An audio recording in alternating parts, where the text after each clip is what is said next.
ഇത്തവണത്തെ തെരഞ്ഞെടുപ്പിൽ ബി.ജെ.പി. ലക്ഷ്യം വെക്കുന്ന സംസ്ഥാനങ്ങളിൽ ഒന്നാണ് തമിഴ്നാട്. അവിടെ പ്രധാനമായും ബി.ജെ.പി. ലക്ഷ്യം വെക്കുന്ന സീറ്റുകളുടെ എണ്ണം 5ആണ്. ആ 5 സീറ്റുകൾ കേന്ദ്രീകരിച്ചാണ് ബി.ജെ.പിയുടെ ഏറ്റവും കൂടുതൽ പ്രവർത്തനങ്ങൾ നടക്കുന്നത്. എന്താണ് ആ 5 മണ്ഡലങ്ങളുടെ പ്രത്യേകത? ബി.ജെ.പി. എന്തുകൊണ്ട് വിജയപ്രതീക്ഷ അവിടെ വെച്ചു പുലർത്തുന്നു? വിവിധ സർവേകളുടെയും ഇപ്പോഴത്തെ ആ മണ്ഡലത്തിൻ്റെ സ്ഥിതി വിവര കണക്കുകളും അടിസ്ഥാനപ്പെടുത്തി മണ്ഡലങ്ങൾ ഇവയാണ്: കോയമ്പത്തൂർ, നീലഗിരി, കന്യാകുമാരി, തിരുനെൽവേലി, ചെന്നൈ സൗത്ത്. ഇനി കോയമ്പത്തൂർ മത്സരിക്കുന്നത് ബി.ജെ.പിയുടെ തമിഴ്നാട് സംസ്ഥാന അധ്യക്ഷൻ അണ്ണാമലയാണ്. 1998-ലും 99-ലും CP രാധാകൃഷ്ണൻ ബി.ജെ.പി. സ്ഥാനാർത്ഥി ജയിച്ചു കയറിയ മണ്ഡലമാണ്.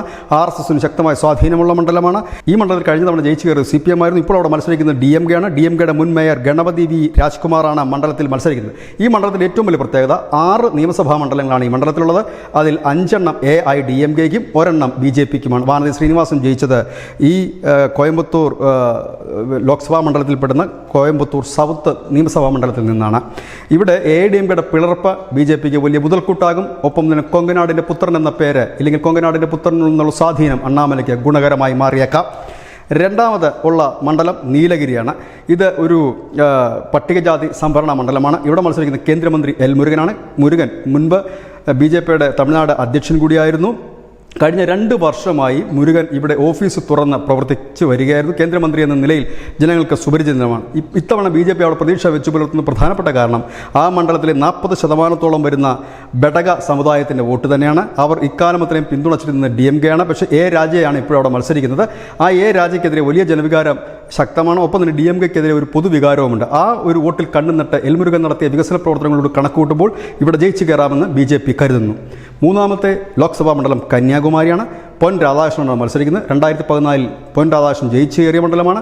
ക്രിസ്ത്യൻ വോട്ടുകൾക്ക് വലിയ നിർണായക പ്രാധാന്യമുള്ള ഒരു മണ്ഡലം കൂടിയാണ് നാഗർകോവിൽ. ക്രിസ്ത്യൻ മത വിശ്വാസികൾക്ക് വലിയ ഒരു ഇമ്പോർട്ടൻ്റ് ഉള്ള, ഇല്ലെങ്കിൽ അവർക്ക് നിർണായക സ്വാധീനമുള്ള ഒരു ലോക്സഭാ മണ്ഡലമാണ് കന്യാകുമാരി. ഈ കന്യാകുമാരിയിൽപ്പെടുന്ന നാഗർകോവിലിൽ MLA ബി.ജെ.പിയുടേതാണ്. ബി.ജെ.പിയുടെ AR ഗാന്ധിയാണ് അവിടെ ജയിച്ചു കയറിയത്. പൊൻ രാധാകൃഷ്ണൻ അവിടെ മുൻപ് MP ആയി ബി.ജെ.പിയുടെ പാനലിൽ ജയിച്ചു കയറിയിരുന്നതാണ്. അതുകൊണ്ട് തന്നെ വലിയ വിജയപ്രതീക്ഷ ഇത്തവണ ബി.ജെ.പി. വെച്ചു പുലർത്തുന്ന ഒരു ലോക്സഭാ മണ്ഡലം കന്യാകുമാരിയാണ്. നാലാമത് തിരുനെൽവേലിയാണ്. തിരുനെൽവേലിയിൽ മത്സരിക്കുന്നത് നൈനാർ നാഗേന്ദ്രയാണ്. നൈനാർ നാഗേന്ദ്ര AIDMKയുടെ മുൻ മന്ത്രിയായിരുന്നു. ഇപ്പോൾ നിലവിൽ ബി.ജെ.പിയുടെ MLA ആണ്. തിരുനെൽവേലിയിൽ വലിയ സ്വാധീനമുള്ള ഒരു നേതാവാണ്. പ്രത്യേകിച്ച് ഹിന്ദു നാടാർ തേവർ വിഭാഗത്തിൻ്റെ ഒരു അനിഷേധ്യ നേതാവ് കൂടിയാണ് ഈ നൈനാർ നാഗേന്ദ്ര. DMK സ്ഥാനാർത്ഥിയായിട്ട് ഇവിടെ മത്സരിക്കുന്ന റോബർട്ട് ബ്രൂസാണ്. റോബർട്ട് ബ്രൂസിനകത്ത്, അതായത് DMKയ്ക്കുള്ളിൽ ചില ഉൾപാർട്ടി പ്രശ്നങ്ങളും ഗ്രൂപ്പിസവുമുണ്ട്. അത് DMKയുടെ പ്രവർത്തനം ശരിയായ രീതിയിലല്ല മുൻപോട്ട് പോകുന്നതെന്ന് പറയുന്നു. ഏതായാലും ഹിന്ദു നാടാർ വോട്ടുകളും തേവർ വിഭാഗത്തിൻ്റെ വോട്ടുകളും സംയോജിച്ചാൽ അവിടെ നൈനാർ നാഗേന്ദ്രൻ ജയിച്ചു കയറുക എളുപ്പം തന്നെയാണ്. കാരണം മുൻപ് DMK നേതാവായിരുന്നു അദ്ദേഹം. സ്ഥിരമായി ജയിച്ചു കയറുന്ന മണ്ഡലമായിരുന്നു. അവിടെ അദ്ദേഹം ഇപ്പോൾ MLA-മാണ്. ഇനി 5ാമത്തെ മണ്ഡലം ചെന്നൈ സൗത്താണ്. അവിടെയാണ് തമിഴിസൈ സൗന്ദരരാജ് എന്ന് പറയുന്ന ബി.ജെ.പിയുടെ മുൻ തമിഴ്നാട് അധ്യക്ഷ, ഒപ്പം തന്നെ തെലങ്കാന ഗവർണറായിരുന്നു. ഇപ്പോൾ അവർ ചെന്നൈ സൗത്തിൽ മത്സരിക്കുന്നു. ചെന്നൈ സൗത്ത് പരമ്പരാഗതമായി DMKയുടെ ശക്തി കേന്ദ്രമാണ്. പക്ഷേ 2014 AIDMK ജയിച്ചു കയറിയ മണ്ഡലമാണ്. ഇത് തന്നെയാണ് ബി.ജെ.പി. ഏറെ പ്രതീക്ഷ വെച്ചു പുലർത്തുന്നത്. അങ്ങനെ ഈ 5 മണ്ഡലങ്ങൾ കേന്ദ്രീകരിച്ചാണ് തമിഴ്നാട്ടിൽ ബി.ജെ.പിയുടെ പ്രവർത്തനം മുൻപോട്ട് പോകുന്നത്. News desk news India Malayalam.